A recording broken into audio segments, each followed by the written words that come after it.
ஓராண்டுக்கு முன்னால் ராஜீவ்காந்தி வழக்கில் மரண தண்டனை விதிக்கப்பட்டு சிறையில் இருக்கிற நம்முடைய அன்பு தோழர்கள்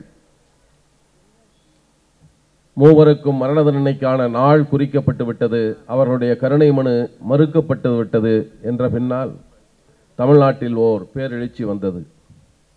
எப்படியாவது அந்த தண்டனையை நிறுத்தியாக வேண்டும் என்ற உணர்வோடு பலரும் பல்வேறு வகையில் தங்கள் எதிர்ப்பை தெரிவித்துக் கொண்டிருந்தார்கள். உடனே உயர்நீதிமன்றத்தில் வழக்கு தொடுத்து தடையாணை வாங்குவதற்கு ஒரு முயற்சி நடந்தது. தமிழகத்தில் எல்லோரும் அதற்கு எதிரான கருத்து கொண்டிருந்தார்களே தவிர தங்கள் கருத்தை அரசின் கவனத்திற்கு எடுத்துச் செல்லத்தக்க முறையில் ஏதும் நிகழாமல் இருந்த சூழலில்தான் காஞ்சி மக்கள் மன்றத்தின் தோழர் செங்கொடி தன்னை எரித்துக் கொண்டு அந்த செய்தியை தமிழகத்திற்கு வீரியமாய் வீச்சாய் எடுத்துச் சென்றார். தன்னை அழித்துக் கொள்வது என்பது ஒரு சரியான போர் வடிவம் இல்லை என்றாலும் கூட, அதை நாம் ஊக்குவிப்பதில்லை என்றாலும், அந்த நேரத்தில் அந்த நிகழ்ச்சி கொடுத்த ஓர் எழுச்சி அதுவரை அது குறித்து சிந்திக்காமல் இருப்பவரையும் சிந்திக்க வைத்தது. தோழர் முத்துக்குமார் அவர்கள் தன்னை அழித்துக் கொண்ட போது நாங்கள் ஒரு சோரொட்டியை போட்டோம் அவசரமாக. சாகின்றாய் தமிழா நீ சாகின்றாய், உன்னை சாகச் செய்வானை சாகடிக்காமல் நீ சாகின்றாய் தமிழா என்ற பாவேந்தன் வரிகளை நாங்கள் சோரொட்டியாய் போட்டோம். நம்முடைய கவிஞர் அப்துல் காதர் அவர்கள் பாடுவார்கள், தமிழா உனக்கு வாழத்தான் தெரியவில்லை என்று கருதி இருந்தோம், உனக்கு சாகவும் தெரியவில்லையே என்று ஒரு முறை எழுதினார். தலைவன் நோயில் விழுந்தால் சாகிறாய், தலைவி சிறையில் இருந்தால் சாகிறாய் என்று அப்போது எழுதினார். ஆனால் அப்படிப்பட்ட சாவில்லை இது என்றாலும் இது தற்கொலை என்று சொல்ல முடியாது, தற்கொடை என்றுதான் விடுதலை புலிகள் அதற்கு பெயர் சூட்டினார்கள். இரண்டாம் உலகப் போரில் நடந்ததெல்லாம் தற்கொலைப்படை என்று சொல்லப்பட்டது. ஆனால் விடுதலை புலிகள் அதற்கு தற்கொடை என்று சொன்னார்கள். தன்னைத்தானே இந்த இனத்திற்காக கொடையாக கொடுத்து ஒரு செயலை செய்வது என்ற அடிப்படையில் தான் இப்படிப்பட்ட ஓர் சாவை தோழர் செங்கொடி அவர்கள் தழுவிக்கொண்டார்கள். ஒரு சமுதாயத்தின் அடிமட்டத்தில் இருப்பவர்களால் தான் சமுதாயத்தில் என்ன மாற்றம் நிகழ வேண்டும் என்பதை குறித்து, எத்தகைய மாற்றம் இந்த சமுதாயத்தில் இருக்க வேண்டும் என்பதை குறித்து தீர்மானிக்கிற உரிமை பெற்றவர்கள் அவர்கள்தான். அவர்கள் கருதுகிற வடிவம்தான் உண்மையான செயல் திட்டமாய் அரசுகளுக்கு இருந்தாக வேண்டும்.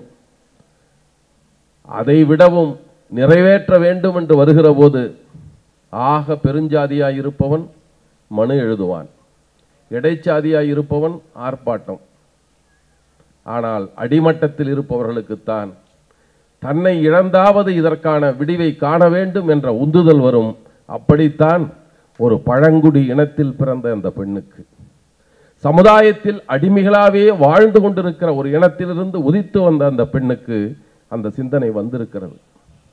செய்த முறையில் நமக்கு உடன்பாடு இல்லை என்றாலும் அந்த செய்த செயலை, அவர் மனதில் அப்போது தேங்கி இருந்த உணர்வுகளை நாம் எண்ணி பார்க்கிறோம், அதற்கு நாம் தலை வணங்குகிறோம். இந்த நிகழ்ச்சியை பற்றி பேசுகிற போது வெறுமனே இறந்து போன ஒருவருக்கு வீரவணக்கம் செலுத்துவதும் அவருடைய புகழ் பாடுவது மட்டும் நம்முடைய நோக்கமாக இருந்துவிட முடியாது. இப்போது இளைஞர்கள் பலர் சிந்திக்க தொடங்கினார்கள். முத்துக்குமார் இறந்த பின்னால் பலர் தன்னை எரித்துக் கொண்டார்கள்.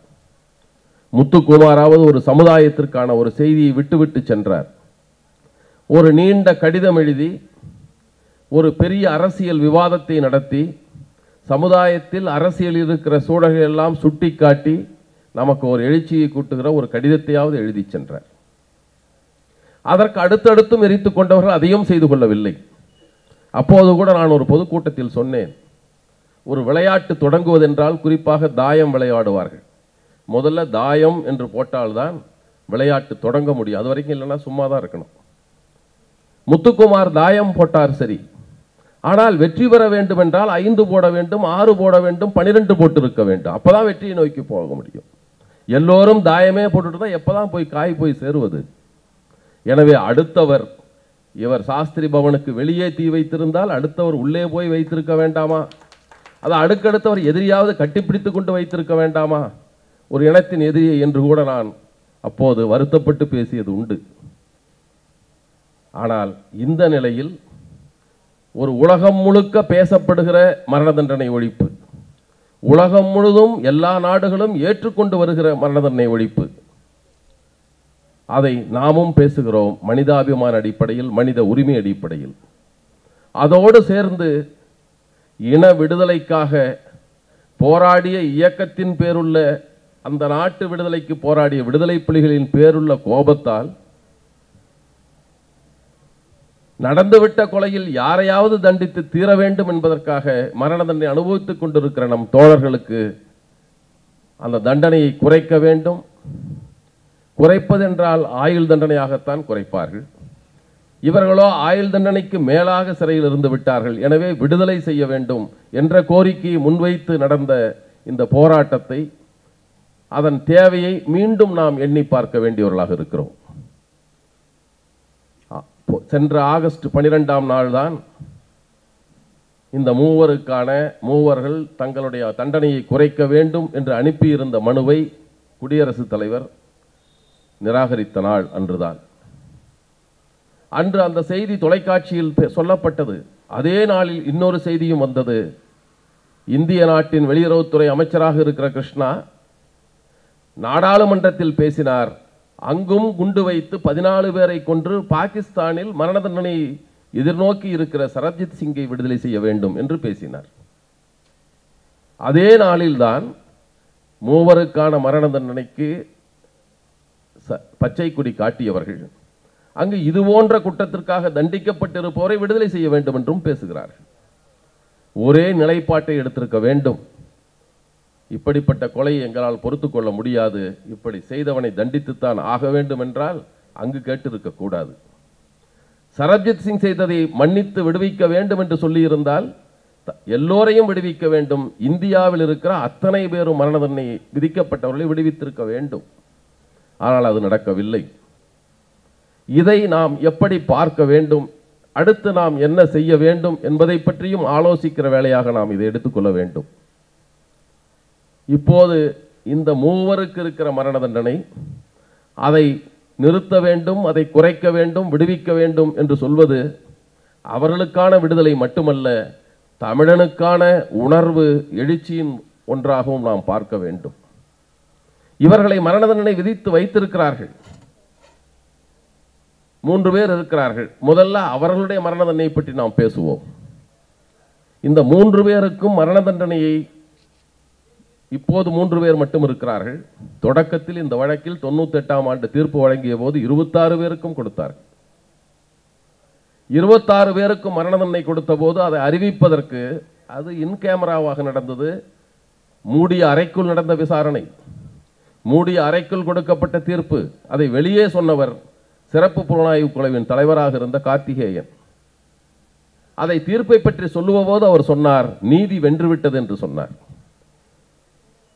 இவர்களுக்கு கொடுக்கப்பட்ட மரண தண்டனை தான் நீதியின் வெற்றியாக சொன்னார். அந்த கார்த்திகேயன் சொல்லுகிறார், இவர்களுக்கு மரண தண்டனையை மனுவை நிராகரித்த போது சொல்லுகிறார், இந்த வழக்கில் குற்றம் நிகழ்ந்தது உண்மைதான், இது மரண தண்டனை விதிக்கத்தக்க வழக்குதான். ஆனால் விதிக்கப்பட்டு இப்போது சிறையில் தண்டனை எதிர்நோக்கி இருப்பவர்கள் அதற்கு உரியவர்கள் அல்ல என்று சொன்னார். யார் வழக்கை விசாரித்து அந்த அறிக்கையை தயாரித்து இவர்களை தண்டிக்க வேண்டும், தண்டித்த பின்னாலும் அதை நீதியின் வெற்றியாக சொன்னவர் இப்போது சொல்லுகிறார், இவர்களுக்கு தந்திருக்க கூடாது. அடுத்து இவர்களுக்கான உச்ச நீதிமன்றத்தில் தீர்ப்பு வழங்கியவர் ஒரு 3 நீதிபதிகள். அந்த ஆயத்தின் தலைவராக இருந்தவர் கேடி தாமஸ் என்கிற ஒரு நீதிபதி. அவர் கேரளாவை சார்ந்தவர். முல்லை பெரியாருக்கு கூட இப்போது அவரைத்தான் கேரள அரசு தன் அரசின் சார்பாக அனுப்பி வைத்தது. அவர் எழுதினார், இவர்களுக்கு மரண தண்டனை அதற்கான வழக்கு போட்ட பின்னால் 2 நாட்களில் ஏசியன் ஏஜ் என்கிற ஒரு ஏட்டில் அவர் எழுதினார்.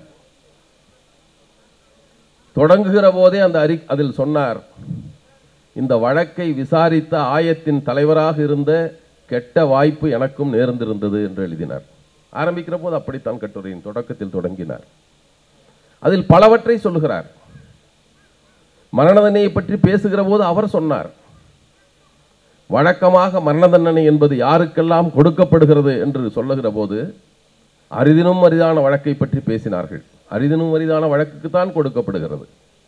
அரிதினும் அரிதான வழக்கை நீதிபதிகள் எப்படி தீர்மானிக்கிறார்கள் என்று சொன்னபோது அவர் சொன்னார், இறந்து போனவர் பெரிய ஆளாக இருந்தால் அது அரிதினும் அரிதான வழக்கு. அவர் சொன்னார், இந்திரா காந்தி கொலை செய்யப்பட்டார், அது அரிதினும் அரிதான வழக்கு. ஜெனரல் வைத்தியாவை கொன்றார்கள், அது அரிதினும் அரிதான வழக்கு. ராஜீவ்காந்தியை கொன்றார்கள், அது அரிதினும் அரிதான வழக்கு. அவர்களுக்கெல்லாம் மரண தண்டனை கொடுக்கப்பட்டது. ஆனால் டெல்லி வீதியில் விரட்டி விரட்டி வெட்டியும் எரித்தும் கொல்லப்பட்ட 3000 சீக்கியர்கள் வழக்கில் ஒருவருக்கு கூட மரண தண்டனை இல்லை. அவர் எழுதுகிறார் கட்டுரையில், எங்கள் நீதிபதிகள் அப்படித்தான் நாங்கள் முடிவு செய்கிறோம், பெரிய ஆளாக இருந்தால் அரிதினும் அரிதான வழக்கு எங்களுக்கு. மரண தண்டனை கூடாது என்பதற்கான காரணங்களை எல்லாம் அவர் எழுதினார், அந்த கட்டுரையில் எழுதினார். ஏன் கூடாது? அதில் ஒரு எடுத்துக்காட்டை கூட சொன்னார். மரண தண்டனைக்கு 3 சொல்லுவார்கள். கிருஷ்ணய்யர் அவர்கள் ஒரு தீர்ப்பில் சொன்னார், 3 காரணங்களை சொல்லுவார்கள். ஒன்று, இது பழி வாங்குதலாக எடுத்துக்கொள்ளலாம். நீ கொன்னையா, நான் உன்னை திருப்பி கொள்ளுவேன். பழிக்கு பழி வாங்குதல் என்கிற முறை பல்லுக்கு பல் கண்ணுக்கு கண், அது இப்போது இல்லை. பழி வாங்குதலாக நாம் செய்ய முடியாது. தண்டனையை கொடுப்பது என்பது ஒரு அச்சத்தை ஊட்டும், அடுத்தவர்கள் செய்வதற்கு தயக்கப்படுத்தும். டெட்ரண்ட் என்று சொல்வார்கள், தயக்கப்படுத்தும். அதற்காக மரண தண்டனை என்று சொல்லலாம். அது யாரை தயக்கப்படுத்தும், யாரெல்லாம் கொலை செய்கிறார்கள் என்பதை அவர் விளக்கினார். 3 பேரை சொன்னார். ஒன்று, ஆவேசத்தால் கொலை செய்பவன்.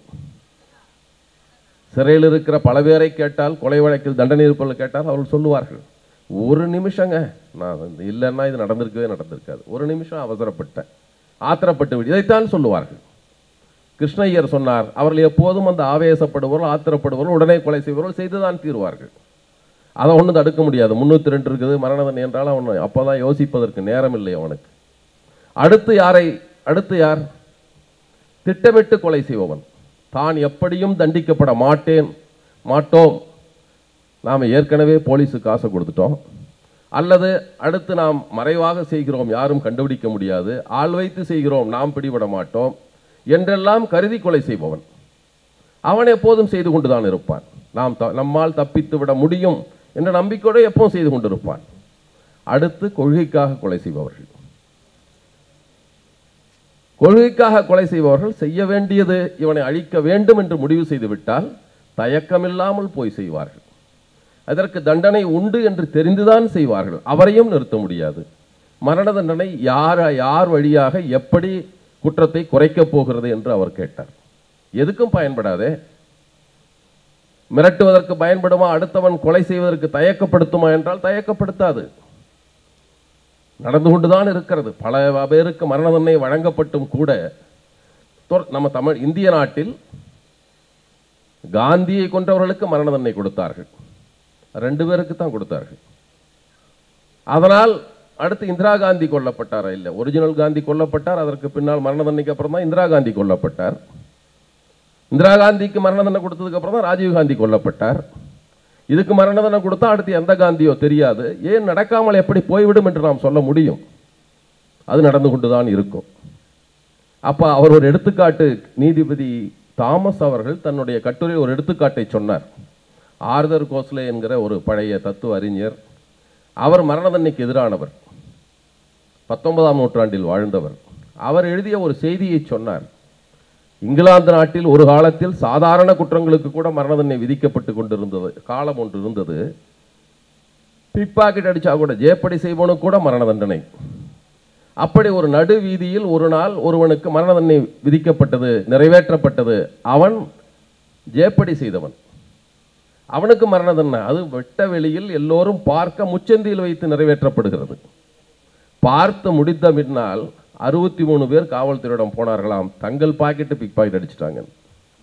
அவர் எழுதியிருந்தார், அந்த கட்டுரையில் எழுதினார். இது ஒன்றும் தயக்கப்படுத்தவில்லை, அது நடந்து கொண்டுதான் இருக்கும் என்று எழுதினார். எனவே அதற்கும் பயன்படாத மரண தண்டனை வேண்டாம் என்று சொல்லுகிறோம். உலக நாடுகளில் பல அதை கைவிட்டு விட்டது. நீங்கள் ஏன் வைத்து, அதுவும் காந்தியின் நாடு வேறு நாடு, கத்தி இல்லாமல் ரத்தம் இல்லாமல் விடுதலை பெற்ற நாடு, உலகத்துக்கெல்லாம் அகிம்சையை போதிக்கிற நாடு என்று சொல்லுகிற இந்த நாட்டில் ஏன் இருக்க வேண்டும் என்று நாம் கேட்கிறோம். அடுத்து, இவர்கள் அதற்கு உரியவர்களா? நான் சொன்னேன், வழக்கை விசாரித்தவர் இவருக்கு பொருந்தாது என்கிறார், தண்டனையை உறுதி செய்வர் தவறானது கூடாது என்கிறார். அப்புறம் யார்தான் சொல்ல முடியும்? அவர் சொன்னார், அது மட்டும் சொல்லல, தனக்கு முன்னால் நிறுத்தப்பட்டவர்கள் நிரபராதி என்று தெரிந்தாலும் கூட நீதிபதிகளுக்கு தண்டிக்க வேண்டிய நிர்பந்தம் ஏற்பட்டு விடுகிறது என்ற கட்டுரை எழுதினார். முன்னால் இருக்கிற நீதிபதி அவர் முன்னால் நிறுத்தப்பட்ட குற்றவாளி குற்றம் செய்யவில்லை என்றே கூட தெரியும், ஆனால் நிர்பந்திக்கப்படுகிறார்கள், ஏதோ ஒரு நிர்பந்தம் அவர்களை தண்டிக்கிறார்கள். அப்படி பல நடந்திருக்கிறது. பல பேர் நிரபராதிகள் தண்டிக்கப்பட்டிருக்கிறார்கள். எனக்கு தெரிய ஒருவரை சொல்லுகிறேன் என்று சொன்னார். ஒருவர் அப்படித்தான் நிரபராதி என்று நீதிபதிக்கு தெரிந்தும் கூட தண்டனை விதிக்கப்பட்டது. யாருக்கென்றால் 2000 ஆண்டுகளுக்கு முன்னால் ஒருவருக்கு கொடுக்கப்பட்டது. கொடுத்தவன் நீதிபதி பிலாத்து மன்னன். தண்டனை வழங்கப்பட்டது இயேசு கிறிஸ்துக்கு என்று சொன்னார். அவர் கிறிஸ்துவர், அதனால சொன்னார். இயேசு கிறிஸ்து குற்றம் செய்யவில்லை என்று அந்த மன்னனுக்கு தெரிகிறது, இருந்தாலும் நிர்பந்தம் அவன் கொடுத்தான். அப்ப இவர் எழுதினா நாம புரிஞ்சு கொள்ள வேண்டியதுதான், ஏன் தண்டனையை உறுதி செய்தார்கள் என்று. நீதிபதியே எழுதுகிறார் அதை. இந்த நிலையில்தான் நாம் வேறு சில காரணங்களுக்காகவும் இது பொருந்தாது என்று சொல்லுகிறோம். இந்த வழக்கை பொறுத்தவரை பலரும் சொல்லி இருக்கிறார்கள், இது தடா வழக்கில் பதியப்பட்டது வழக்கு. குற்றம் இந்த வழக்கு தடாவில் பதியப்பட்ட வழக்கு. தடாவுக்கென்று சில சிறப்பு சட்டமாகத்தான் கொண்டு வரப்பட்டது, தற்காலிக சட்டமாக கொண்டு வரப்பட்டது. அது 2 ஆண்டுகளுக்கு மட்டும், அது காஷ்மீருக்கு என்று முதலில் கொண்டு வந்தார்கள், அப்புறம் பஞ்சாபுக்கு என்று நீட்டித்தார்கள், அப்புறம் வடகிழக்கு மாகாணம் என்று சொன்னார்கள், அப்புறம் இந்தியா முழுக்கும் என்று சொல்லிவிட்டார்கள். ஒரு நாடு ஒரு மாநிலம் அறிவித்து விட்டால் அந்த நாட்டுக்கு பொருந்தும், அறிவிச்சிடலாம். தமிழ்நாட்டிலும் அறிவித்தார்கள் ராஜீவ் கொலைக்கு அப்புறம். ஆனால் இந்த சட்டம் ஒரு ஜனநாயக நாட்டில் நிலவக்கூடாத சட்டம், இருக்கக்கூடாத சட்டம் என்று அரசே புரிந்து கொண்டது. யார் இந்த சட்டத்தை கொண்டு வந்தார்களோ அவர்களுக்கே புரிதல் வந்தது. இந்த சட்டம் வேண்டும் என்று சொன்ன காங்கிரஸ், கொண்டு வந்த காங்கிரஸ், ஆதரித்த பிஜேபி, இந்த பிஜேபி ஆட்சிக்கு வந்தவுடன் அது வேண்டான்னு கைவிட்டாங்க. ஏனென்றால் காங்கிரஸ்காரன் பூரா பிஜேபி காரங்களை தடவை போட்டு எல்லாரும் தண்டனை கொடுக்க ஆரம்பிச்சிட்டான். பிஜேபி மாநிலத்தில் காங்கிரஸ்காரெல்லாம் பிடிச்சி வரப்பு சண்டை கூட தடா வழக்கு போடுவது. போடப்பட்ட வழக்கில் அந்த குற்றம் உறுதி செய்யப்பட்டது 1% வழக்கில் கூட இல்லை என்ற நிலையில் அதை கைவிட்டார்கள். ஒரு ஜனநாயக நாட்டில் இருக்கக்கூடாத சட்டம் என்று கைவிடப்பட்ட சட்டம். கைவிடப்பட்டது 95ஆம் ஆண்டு கைவிட்டு விட்டார்கள். இது பொருந்தாத சட்டம் என்று கைவிட்டு விட்டார்கள். ஆனால் இந்த வழக்கில் தண்டனை கொடுத்து 98ல். ஒரு சட்டம் பொருந்தாத சட்டம், ஒரு ஜனநாயக நாட்டில் இருக்கக்கூடாத சட்டம் என்று கைவிடப்பட்ட சட்டத்தில் தான் கைவிடப்பட்டு 3 ஆண்டுகளுக்கு முன்னால் தண்டனை கொடுத்தார்கள். சரி, அது என்ன தண்டனை கொடுப்பதற்கு என்ன காரணம்? 28 பேருக்கு தண்டனை கொடுத்தார்கள் என்று சொன்னோம். இங்கு மன்னிக்கு 26 பேருக்கு தண்டனை கொடுத்தார்கள். அது உச்சநீதிமன்றத்திற்கு போனது, அது 4ஆக குறைந்து விட்டது. 26 4 22 பேர் விடுதலை. ஏன் மாவட்ட நீதிபதி கொடுத்ததற்கு உயர் நீதிமன்றத்திற்கு சென்றிருக்க கூடாதா என்று நீங்கள் எண்ணக்கூடும். ஆனால் தடா சட்டம் சொன்னது, தடா சட்டத்தில் தண்டிக்கப்பட்டவர்கள் நேராக உச்சநீதிமன்றத்துக்கு தான் போகணும், உயர் நீதிமன்றத்திற்கு செல்ல முடியாது என்று சட்டத்தில் இருந்தது. ஒவ்வொரு குடிமகனும் தனக்கான நீதியை 3 நீதிமன்றத்தில் தேடிக்கொள்ளலாம். 2 மேல்முறையீட்டு வாய்ப்பு உண்டு. ஆனால் இந்த தடா சட்டம் ஒரு மேல்முறையீட்டு வாய்ப்பை பறித்துக் கொள்கிறது. ஒரே வாய்ப்பு தான். ஒருவேளை உயர் நீதிமன்றத்தில் 4 பேருக்கு ஆயிருந்தால் உச்ச நீதிமன்றத்தில் அனைவரும் கூட விடுதலை ஆகியிருக்கிற வாய்ப்பு உண்டு. ஏன்னா இந்த நீதிபதி பண்ணது தப்பு, 22 பேர் கொடுத்து தப்புன்னு அந்த நீதிபதி நினைக்கிறார்ல, அதுபோல் உயர் நீதிமன்ற நீதிபதியை 4 பேராக குறைத்திருந்தால் ஒருவேளை உச்ச நீதிமன்ற நீதிபதி 4 பேரையும் கூட விடுவித்திருக்க கூடும். ஒரு வாய்ப்பு பறிக்கப்பட்டது. அது தடா சட்டத்தில் உள்ள பெருங்கேடு. எல்லா குடிமக்களுக்கும் சட்டம் வழங்கி இருக்கிற வாய்ப்புகளில் ஒன்று பறித்திருக்கிறது அந்த சட்டம். அடுத்து, இதற்கு முன்பு வழக்கறிஞரும் சொன்னார், அவர் ஒப்புதல் வாக்குமூலம் கொடுத்தா அது செல்லும். ஒப்புதல் வாக்குமூலத்தை காவல்துறைக்கு முன்னால் சொன்னாலே அது நீதிமன்றத்தில் சொன்னதை போல சாட்சியமாக ஏற்றுக்கொள்ளலாம் என்று அந்த சட்டம் சொல்லுகிறது. காவல்துறை அதிகாரி சொல்லி ஒரு கையெழுத்து வாங்கிட்டா முடிஞ்சு போச்சு. எப்போதும் வெள்ளைத்தாளில் தான் கையெழுத்து வாங்குவார்கள். அப்புறம் தான் எழுதிக்குவாங்க. அவங்க எல்லா இடத்துலையும் அதுதான் நடக்கும். அப்போ ஒப்புதல் வாக்குமூலம் செல்லாது என்று நம் சட்டம் சொல்லுகிறது. அரசியல் சட்டமே சொல்லுகிறது ஒருவனுக்கு எதிராக ஒருத்தனை சொல்ல சொல்லி வற்புறுத்தக்கூடாது. ஆனாலும் இது சொல்லுகிறதை எல்லாம் ஏற்றுக்கலாம். நீ வழக்க ஒரு காவல்துறை அதிகாரிக்கு முன்னால் சொன்னாலே சாட்சியம் தான் ஏற்றுக்கொள்கிறார்கள். அப்போ தடா சட்டத்தில் மட்டும் உண்டு, நம்முடைய இந்திய தண்டனை சட்ட பிரிவுகள் அது கிடையாது. இந்த வழக்கு உச்சநீதிமன்றத்திற்கு போன போது சொன்னார்கள், தடா சட்டம் என்பது பயங்கரவாத சீர்குலைவு நடவடிக்கைகளை தடுக்கிற சட்டம். டெரரிசத்தையும் டிசப்டிவ் ஆக்டிவிட்டீஸையும் தடுக்கிறது தான் தடா. அங்கே உச்சநீதிமன்றத்தில் நீதிபதிகள் சொன்னார்கள், இதில் பயங்கரவாதமே இல்லை என்று சொல்லிவிட்டார்கள். கொலை செய்த யாருக்கும் இந்த நாட்டில் பயங்கரவாதத்தை எடுக்க வேண்டும் என்ற எண்ணம் இல்லை. தங்களுக்கு இழைக்கப்பட்ட கொடுமைக்கு பழிவாங்குகிற சிந்தனை மட்டும்தான் இருந்தது. நம்மால கொன்னா அதுக்கு நாம கொள்றோம், அவ்வளவுதான். நீதிபதி சொன்னது, நாம் சொன்னதல்ல. அப்ப இது பொருந்தாது என்று சொல்லிவிட்டார்கள். தடா சட்டம் பொருந்தாது. சரி, பொருந்தாது. ஆனால் தடா சட்டத்தில் வாங்கப்பட்ட ஒப்புதல் வாக்குமூலத்தை நாங்கள் ஏற்றுக்கொள்கிறோம்னார். எப்படியா பொருந்தும்? நான் கூட ஒரு முறை சொன்னேன், 2 விளையாட்டுகள் உண்டு. ஒவ்வொரு விளையாட்டுக்கும் ஒரு விதி உண்டு. கால்பந்து விளையாடுகிற போது கையில் தொட்டால் அது ஃபவுல், அதுக்கு பெனால்டி கிக் கொடுப்பான். கையில் தொட்டா போச்சு. கைப்பந்து விளையாடுகிற போது கையில் மட்டும்தான் விளையாடணும். ஆனால் கைப்பந்து விளையாடுகிற போது விளையாட்டுக்கு ரெஃபரி கையில் தொட்ட ஃபவுல்னு சொன்னால் என்ன ஆகும்?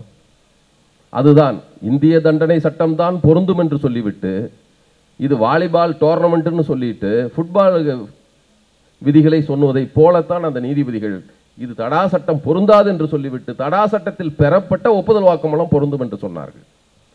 பல வழக்கில் அப்படிதான் தண்டித்திருக்கிறார்கள். வீரப்பன் தொடர்பான வழக்கில் ஒரு 4 பேர் மரண தண்டனை பெற்றிருக்கிறார்கள். அவர் கீழே நீதிபதி என்ன பண்ணார்னா, அவருக்கு ஆயுள் தண்டனை தான் கொடுத்தார்.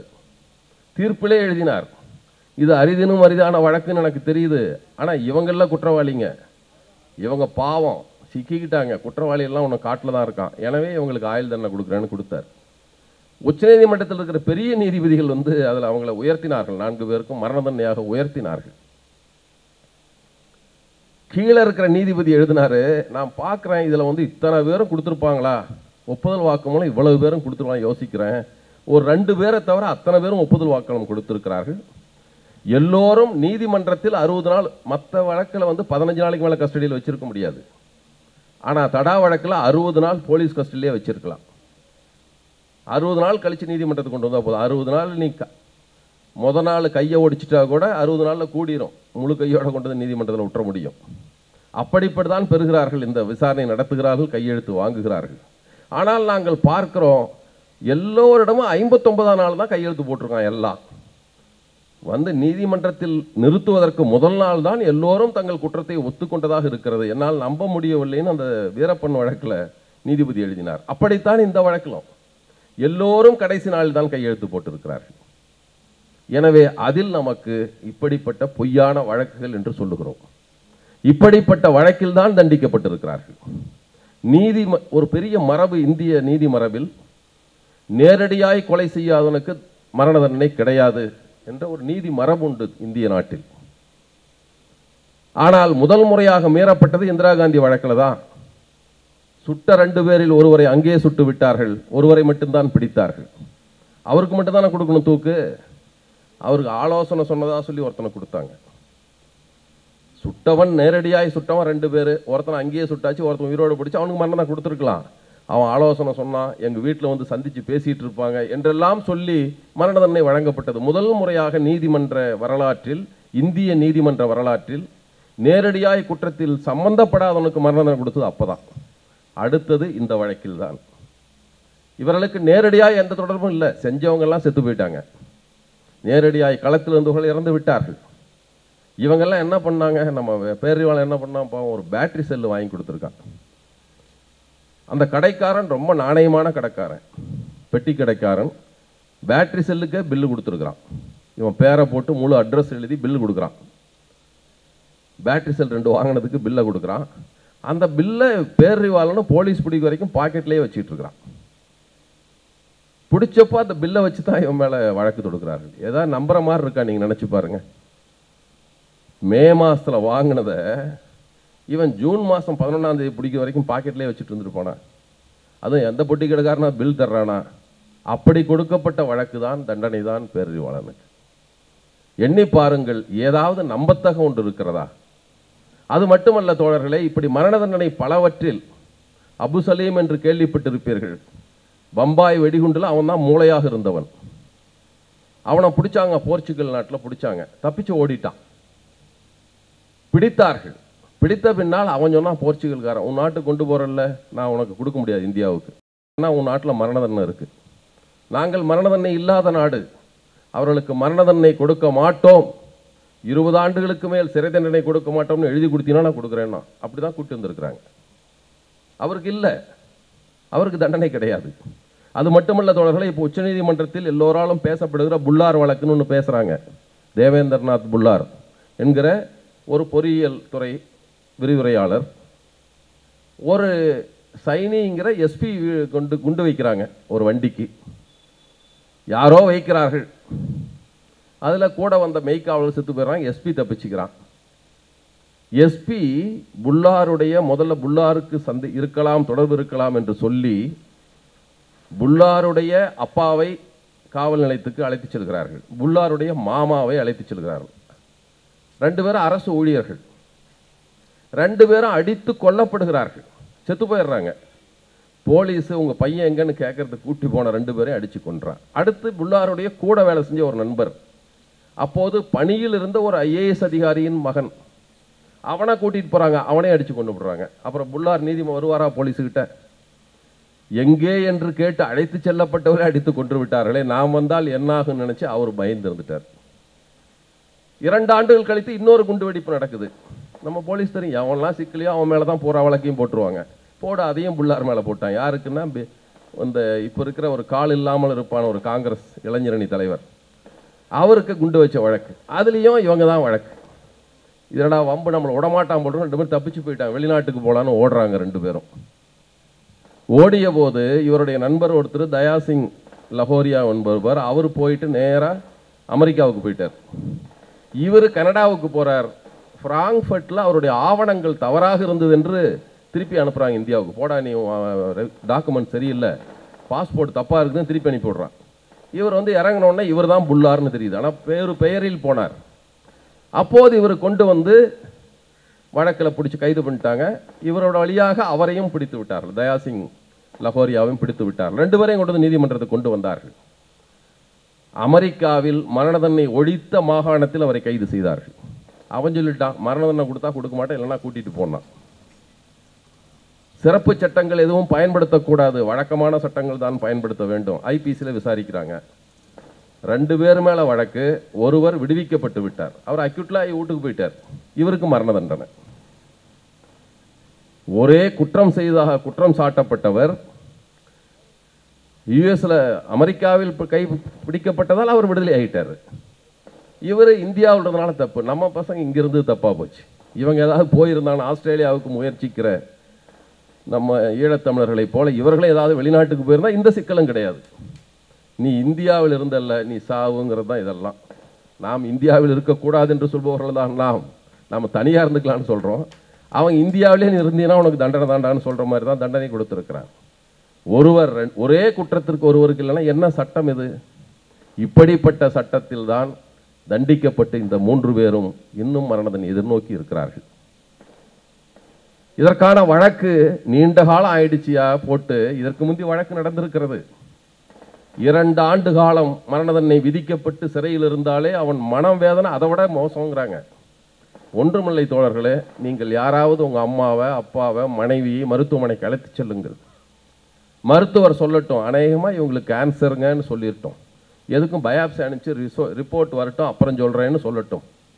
எடுத்து அவர் பம்பாய்க்கு அனுப்புவார் ஆய்வுக்காக. அந்த 5 நாள் உங்களுக்கு தூக்கம் வராது.